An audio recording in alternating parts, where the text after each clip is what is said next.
Почитувани, во ова кратко видео ќе ви ги презентираме вежбите кои можете да ги работите во домашни услови после операција на дискус хернија, односно дисектомија, секако во корелација со вашиот оператор хирург.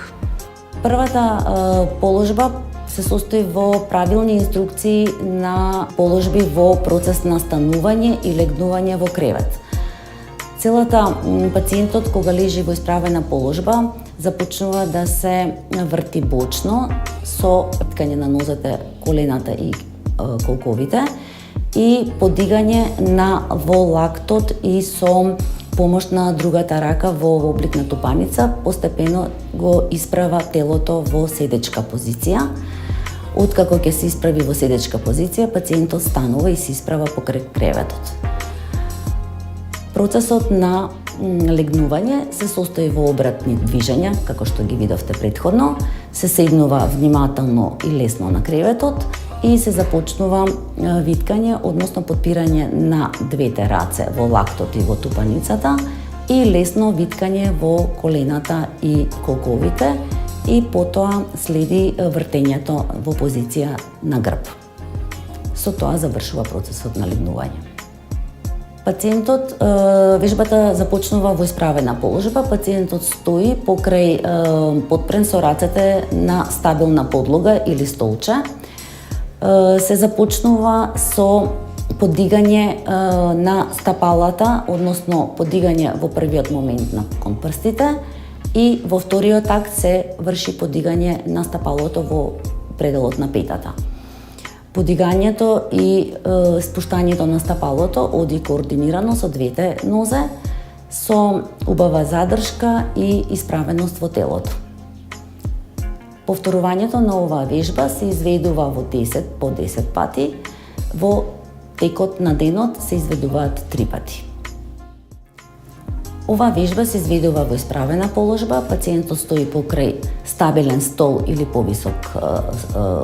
повисока маса и се започнува со лесно свиткување на нозете во колената, поточно клекнување надолу, со придржување со рацете и повторно исправање во исправена положба. Потребно е да се припази да во цело време рбетот биде во исправена положба.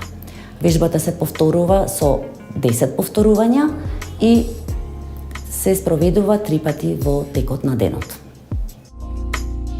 Вежбата се изведува во легната положба на кревет, пациентот лежи испружен со рацете и нозете и започнува со наизменично виткање на стапалата кон себе и обратно исправање на стапалото кон надвор од телото. Ова се повторува во неколку наврати, при што е битно да во позиција на стапалото кога е кон телото да убаво ја стегне целата мускулатура на ногата, а во исправањето да ја истегне. Вежбата се повторува 10 пати во серија, а се спроведува 3 пати дневно. Започнуваме со питата вежба, која што се изведува во легната положба. Пациентот започнува го свиткува стапалото под прав агол и започнува подигање на едната нога од подлогата. Подигањето треба да биде постепено до одредена висина. Висината е релативна во можност и координација со можностите на пациентот. Спуштањето на ногата оди повторно назад кон подлогата, внимателно и полека. Наизменично се работат двете нозе и воколку постои можност и кондиција од страна на пациентот, постои можност да се задржи ногата во таа висина 3 секунди и повторно полека се спушта на подлогата. Наизменично се работат двете вежби по 10 пати и потребно е да се спроведуваат 3 пати во текот на денот.